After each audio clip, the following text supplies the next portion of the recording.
Bonjour à tous. Je me décide enfin à m'exprimer sur YouTube. Je voudrais partager avec vous quelques réflexions. J'ai été mis au courant d'une méditation de masse qui a eu lieu, il me semble, ce matin. Et ça m'amène à vous parler de plusieurs choses, car cette méditation demande à méditer contre le coronavirus. Alors déjà, il y a plusieurs points à soulever par rapport à ça. D'abord, pensez-vous vraiment que le coronavirus soit responsable de ce qui se passe aujourd'hui? Je ne crois pas, pour ma part. Le coronavirus est un virus, et un virus, n'est même pas un organisme vivant, puisqu'il n'a pas de système de reproduction qui lui est propre. Il a besoin des bactéries ou d'une cellule pour se reproduire. Donc, si il n'a pas un système de reproduction qui lui est propre, il est apparu comment? Eh bien, je pense que le virus est apparu parce que son environnement en avait besoin, tout simplement. C'est l'environnement qui fait que le virus est là. Donc pour ma part, qu'est-ce que fait un virus? Un virus va nettoyer l'organisme. Il va détruire ce qui n'est pas viable. Il va enlever les bactéries ou les cellules qui sont altérées, qui sont non viables. Il va nettoyer l'organisme. C'est pourquoi chaque année, avant la période du renouveau, donc avant la période du printemps, c'est-à-dire fin de l'hiver, il y a des épidémies de grippe, elles-mêmes constituées par de nombreux virus différents. Ces virus arrivent, ils nettoient l'organisme de tout ce qui pourrait empêcher cet organisme de profiter de l'énergie du renouveau, du printemps, pour s'épanouir.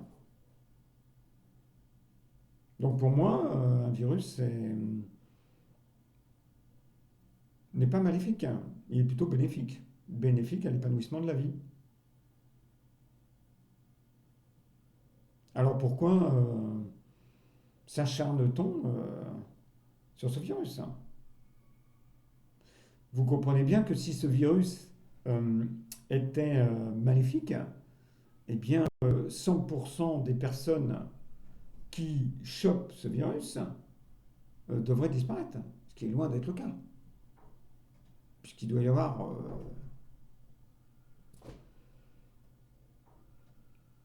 0,1% ou 0,001% des personnes qui vont décéder. Et si ces personnes-là décèdent, pensez-vous que c'est à cause du virus ou à cause de leur état dans lequel ils étaient quand ils ont été confrontés au virus? Elle est là la vraie question. Alors, si on s'étonne qu'il y ait des gens qui meurent quand ils sont confrontés à ce virus, n'accusons pas le virus. Accusons pourquoi ces gens-là étaient dans tel état. Là est la question.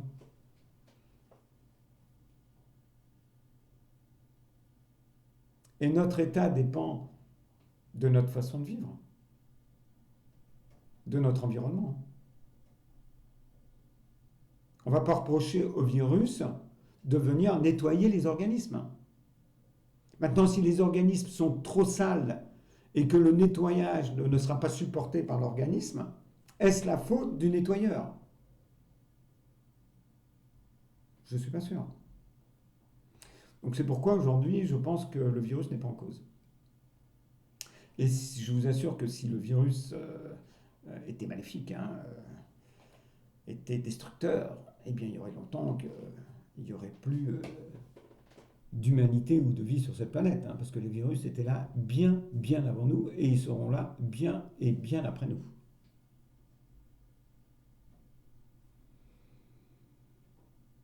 Donc cette méditation contre le virus ne me paraît pas normal, logique.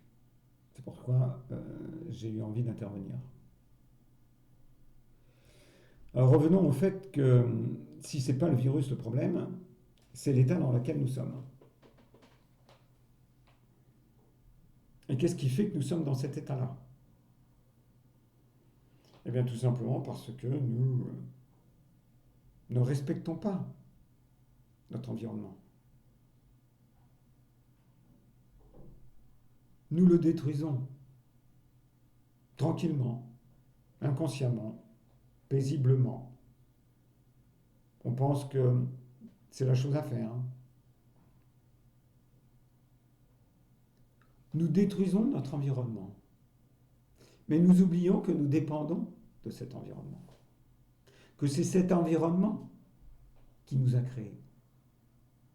Ce n'est pas l'homme qui a créé l'environnement. C'est l'environnement qui a créé l'homme. Ce n'est pas l'homme qui s'est auto-créé. C'est l'environnement qui a créé l'homme. Et quand je dis l'homme, toutes les formes de vie qu'il y a sur cette planète. Et cette planète, elle a mis 4,5 milliards d'années pour créer cet environnement propice à notre développement. La planète a mis 4 milliards d'années pour créer un environnement où puisse émerger la vie organique autour de l'atome de carbone. La vie est apparue il y a, dans la forme que nous connaissons aujourd'hui, elle est apparue il y a 500 millions d'années. Pourquoi? Parce que la planète, pendant 4 milliards d'années, a mis en place petit à petit un environnement qui sera propice à notre apparition, à l'apparition de la vie. Donc depuis 500 millions d'années, la vie est apparue, mais avec de nombreux rebondissements. Il y a eu 5 ou 6 destructions massives de vie. C'est-à-dire que une forme de vie est apparue, et puis la planète a nettoyé cette forme de vie, elle l'a fait disparaître, pour faire apparaître une autre forme de vie. Et ça a été fait 6 fois, 5 ou 6 fois, je ne sais plus. Celle que nous connaissons tous, c'est l'époque des dinosaures qui a complètement disparu. Mais il y en a eu d'autres, je vous dis, il y en a eu 5, 6. Donc la planète a mis 500 millions d'années d'efforts, d'essais, de tests, recommencer, refaire, et elle a abouti à un environnement dans lequel nous sommes aujourd'hui, dans lequel toutes les espèces de vie que nous connaissons, qui sont autour de nous, vivent aujourd'hui. Donc ça fait à peu près 60 ou 65 millions d'années que nous vivons dans cet environnement-là. La forme de vie de tout ce qui nous entoure que nous connaissons existe depuis 65 millions d'années. Et dans ces 65 millions d'années où nous sommes dans ce biotope, dans cet écosystème, dans cet environnement qui a permis l'émergence de la forme de vie que nous connaissons, les plantes, les animaux, les poissons, les oiseaux, l'homme, eh bien l'homme, lui, n'est apparu que depuis 7 millions d'années. Et encore, quand je dis 7 millions d'années, je prends le moment où le grand singe s'est relevé, il s'est redressé sur ses 2 pattes arrière. Si on prend l'homme d'aujourd'hui, le fameux Homo sapiens sapiens, alors ça c'est quelque chose qui m'a fait beaucoup rire quand j'ai découvert que sapiens voulait dire sage. Vous imaginez, l'homme sage, sage. Ouf. Eh bien, si c'est ça l'homme sage, sage, alors là, qu'est-ce que c'est le véritable homme sage, hein? Je ne sais pas, là franchement... Bref, ça fait que quelques centaines de milliers d'années que l'Homo sapiens sapiens existe.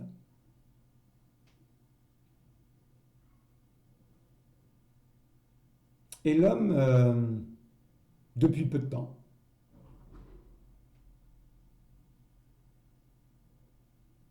depuis 10 000 ans,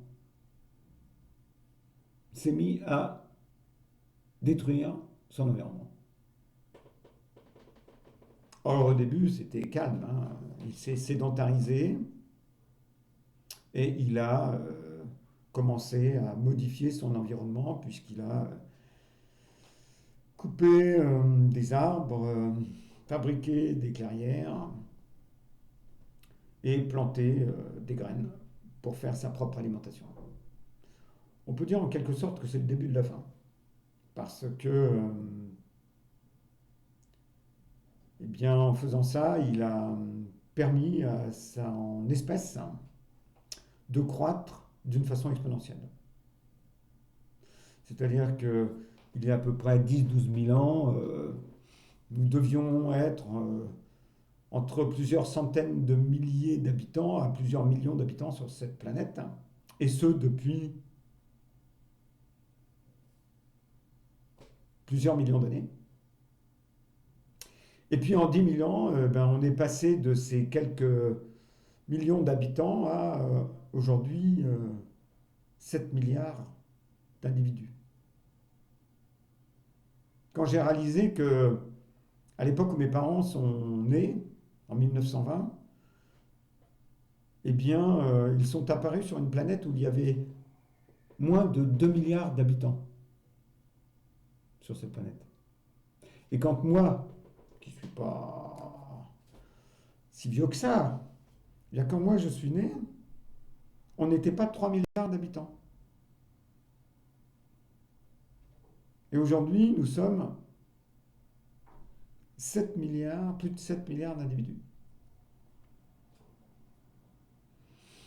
Donc évidemment, vous comprenez que il y a 12 000 ans, quand l'homme a commencé à modifier son environnement avec ses petits bras, et que nous n'étions que quelques millions, notre impact n'était pas tellement visible sur la planète. Il y a eu ce développement incroyable de la population parce que nous avons fabriqué notre nourriture et donc nous avons augmenté notre population grâce à cet apport de nourriture. Mais le gros changement, l'augmentation de notre puissance de transformation de notre environnement est apparue quand nous avons commencé à utiliser comme énergie de transformation autre chose que nos bras et nos jambes. Et que nous nous sommes mis à utiliser la machine. Donc ça a commencé à peu près fin 1700, quand on a commencé à inventer la machine à vapeur. C'était le début. Évidemment, depuis cette époque-là, eh bien, on n'a pas arrêté d'augmenter l'utilisation d'énergie autre que notre énergie musculaire, hein, avec l'apparition de l'électricité, du pétrole et du nucléaire. Après, l'hydraulique avec l'électricité, utiliser le vent, l'eau. Enfin, on n'a jamais arrêté d'augmenter notre soif d'énergie. Et cette énergie-là, on a continué à la mettre dans notre pouvoir de modification de notre environnement. Et quand vous commencez à modifier l'environnement qui vous a fait naître, pensez-vous que vous allez pouvoir y résister longtemps? Si nous existons, c'est parce que notre environnement existe. Si nous modifions l'environnement dans lequel nous sommes nés, on ne va pas résister longtemps. Et bien en fait, c'est ce qui se passe.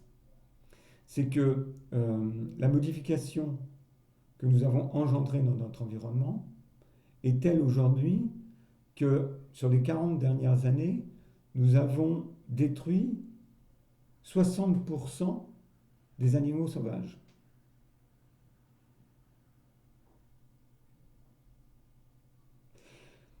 Rendez-vous compte que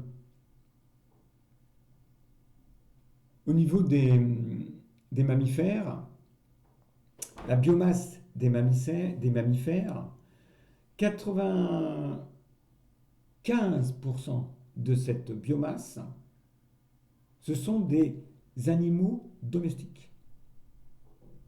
Il ne reste que 5% de cette biomasse qui sont des animaux sauvages, donc issus de l'écosystème qu'avait créé la nature.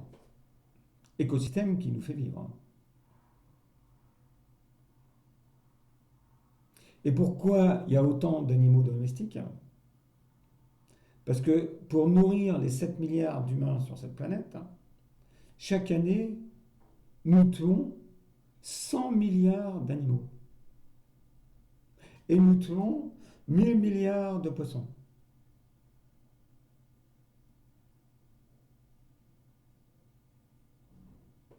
Donc on se rend compte que le problème, il ne vient pas du virus. Le problème, il vient que nous sommes en train d'altérer à un point tel notre environnement que cela impacte notre constitution intérieure, notre organisme. Car notre organisme, il dépend entièrement de son environnement, de l'extérieur. Nous sommes dépendants de notre environnement. Si je détruis mon environnement, je me détruis moi-même. Je ne peux pas imaginer vivre hors de l'environnement qui m'a donné la vie. Ce n'est pas possible. Donc ce que fait aujourd'hui le coronavirus, c'est un petit message. Je dis petit, c'est un tout petit message, gentil, pour nous dire de réfléchir à ce que nous faisons, pour nous dire de prendre conscience de ce que nous faisons. Alors, ça m'amène à vous parler d'une chose importante, c'est que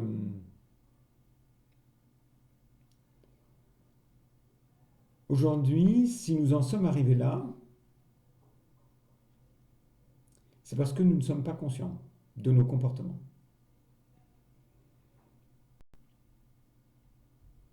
Nous sommes dirigés par des croyances, et ces croyances inconscientes dirigent nos comportements.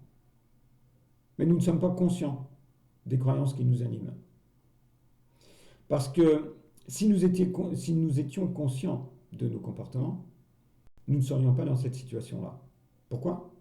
Parce qu'il y a longtemps que nous savons que ce que nous faisons est délétère. Il y a longtemps que nous savons que nous allons dans le mur. Et pourtant, nous continuons à le faire. Donc, ce n'est pas notre logique d'esprit qui nous anime. Ce sont nos consciences, nos croyances internes.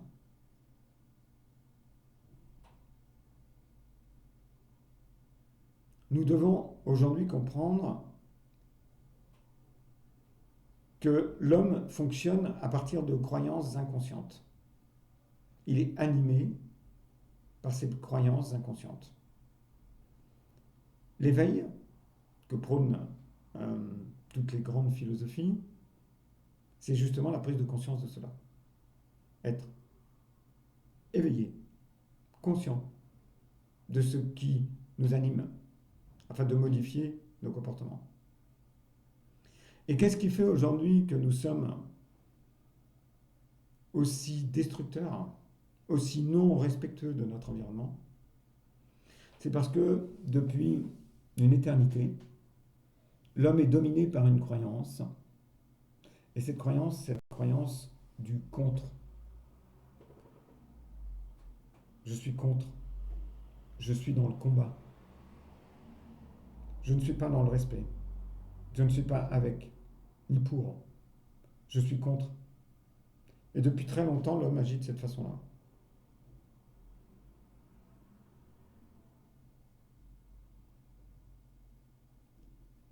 Il est nécessaire aujourd'hui de modifier cette croyance. Et quand vous concentrez, quand vous allez méditer, et en plus dans une méditation de masse, où on va demander aux gens de se regrouper en masse pour méditer contre, vous êtes en train de générer des égrégores d'énergie destructeurs.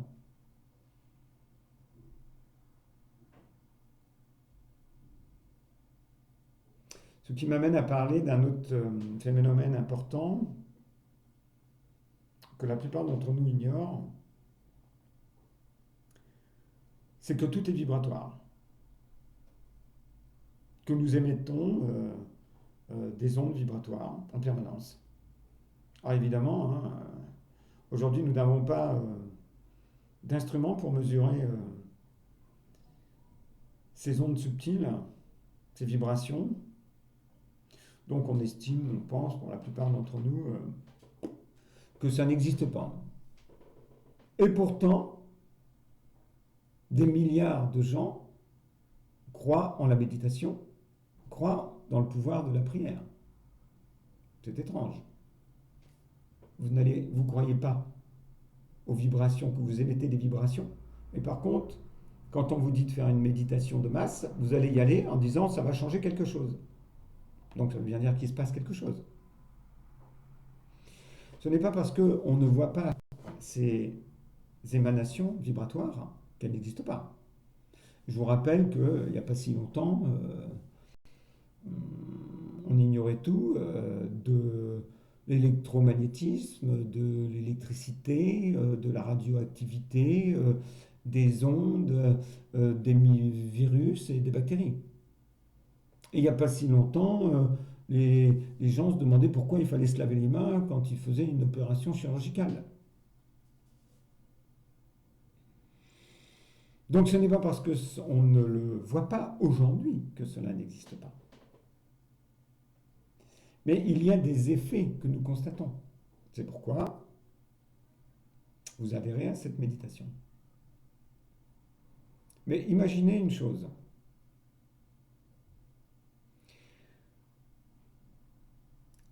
Ce qui vibre, ce n'est pas votre esprit, c'est votre corps. C'est l'état d'être dans lequel vous êtes. Et votre corps répond à cet état d'être. C'est en fonction de votre état d'être, votre corps vibre votre état d'être. Si vous vibrez la destruction via le mot contre, vous allez envoyer de l'énergie destructrice. Cette énergie va renforcer tous les pouvoirs de destruction. C'est un apport énergétique. Mais tout le monde a fait l'expérience de cela. Par exemple, imaginons, c'est le jour d'anniversaire d'un de vos proches et vous avez décidé d'organiser chez vous une petite fête pour fêter cet événement. Et eh bien, le matin, vous êtes dans les préparatifs et vous allez faire le gâteau d'anniversaire. C'est un acte généreux, festif, joyeux. Ça part de très bonnes intentions. Oui, mais voilà, le matin, vous êtes levé du pied gauche. Pour une raison quelconque, vous vous sentez très en colère. Donc votre état d'être, c'est la colère. Vous êtes mal, vous êtes négatif. Et donc vous allez émettre des ondes négatives, porteuses d'énergie négative, et ces ondes vont rentrer en résonance avec toutes les ondes de même fréquence, de même nature. Et quand des ondes de même nature rentrent en résonance, il y a transfert d'énergie. Et c'est ce transfert d'énergie qui crée l'événement. Il faut de l'énergie pour créer un événement. Si vous voulez que votre voiture roule, il faut mettre de l'énergie, il faut mettre du pétrole. Voilà. Si vous voulez que la lampe s'allume, il faut mettre de l'énergie dans la lampe, l'électricité. Il se passe quelque chose à ce moment-là. Et bien là, c'est exactement pareil. Seulement l'énergie, au lieu d'être portée par un câble ou via un liquide dans un réservoir, elle est diffusée, cette énergie, par des ondes porteuses. C'est comme ça que votre radio, votre télévision, votre téléphone, que les robots fonctionnent, que l'on manipule des machines à l'autre bout de l'espace, parce que les ondes sont porteuses d'énergie. Voilà. Et cette énergie répond à l'information. C'est-à-dire que si l'information demande que cette énergie soit utilisée comme ça, eh bien, le résultat va être la résultante de ce qui est demandé. Donc, cette personne de bonnes intentions, qui fait un beau gâteau,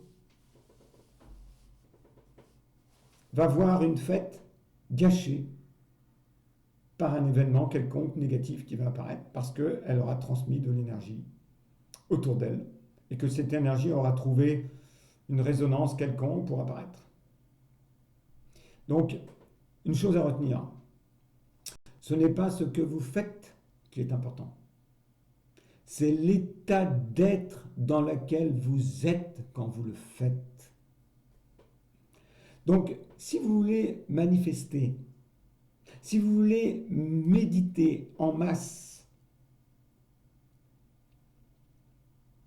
en aucun cas méditer une énergie destructive, mais positive. Soyez pour la paix, pour la santé, pour le bien-être, pour la symbiose, et non pas contre quelque chose. Vous savez, tous les grands sages connaissent cette subtilité. Mère Teresa disait si vous m'invitez à une manifestation contre la guerre, ne le faites pas, ne m'invitez pas, car je ne viendrai pas. Par contre, si vous m'invitez pour une manifestation pour la paix, là je viendrai. Elle connaissait ces subtilités-là. Mais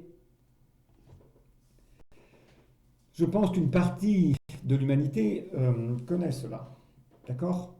Par contre, il est temps aujourd'hui que l'ensemble des humains puisse reprendre son autonomie et vibrer les bonnes vibrations pour recréer une symbiose entre, pas uniquement une entente entre les êtres humains, mais une entente avec notre propre environnement, avec la nature qui nous entoure, avec tout le vivant, auquel nous devons tout le respect. L'humanité aujourd'hui manque d'humilité. Et la nature a les moyens de nous remettre dans l'humilité, je vous l'assure. Là, elle nous donne une petite leçon, toute petite leçon. Car c'est quand vous êtes confronté à votre propre mort que vous prenez conscience de votre vulnérabilité. Et si vous échappez à cette mort, quand vous revenez, vous êtes humble, je vous l'assure.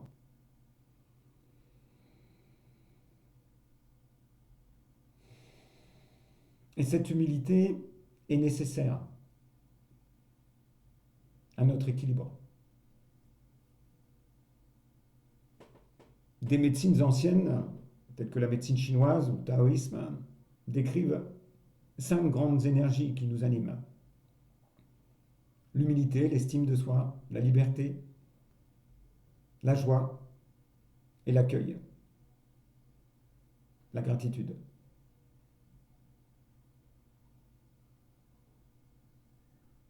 Aujourd'hui, il est certain que l'énergie de l'humilité est réellement atteinte.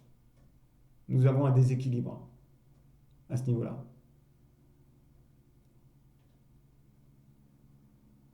Et étrangement, l'humilité qui est représentée par le symbole du métal en médecine chinoise, cette énergie s'occupe des méridiens du poumon et du gros intestin. Et donc de toute la fonction respiratoire et intestinale, digestive et de la peau. Et c'est étrange que ce virus, les gens meurent du poumon. Voilà, donc c'est un petit message pour vous dire gardons espoir et méditons ensemble. Oui, méditons ensemble, mais pour, avec. Ensemble, nous trouverons la solution. En aucun cas, soyez contre. Et si des gens sont toujours sous la domination du contre, ne les refusez pas. Ne soyez pas contre eux. Accueillez-les complètement. Car sinon, vous allez émettre des énergies qui ne feront que renforcer cette énergie destructive du contre. Voilà, je souhaite m'être suffisamment bien exprimé pour que ce petit message puisse toucher certains d'entre vous. Alors, je suis désolé de la qualité de cette vidéo, je ne suis pas un professionnel et comme je vous l'ai dit, c'est la première fois que je m'exprime sur YouTube. On va dire que c'est la situation qui m'y a poussé. Si vous pensez que il y a quelque intérêt à entendre ce que je dis, faites-le moi savoir. Et dans ce cas-là, peut-être que je renouvellerai cette expérience et que je répondrai à d'éventuelles questions. Mais c'est en toute humilité. En tout cas, pour ma part, je vous souhaite de participer au retour de la symbiose sur cette planète, au retour de la vertu, au retour de l'équilibre de ces 5 belles grandes énergies qu'est la gratitude, l'humilité, l'estime de soi, la liberté et la joie. Car ceci ne dirige pas uniquement notre humanité, mais dirige tous les organismes de vie qui émergent sur cette magnifique planète. Préservons cet écosystème, car je pense que nous avons encore un beau chemin d'évolution à faire pour ma part, et donc il n'est pas temps de disparaître. Voilà. Eh bien, je vous souhaite à tous le meilleur. Merci pour votre écoute.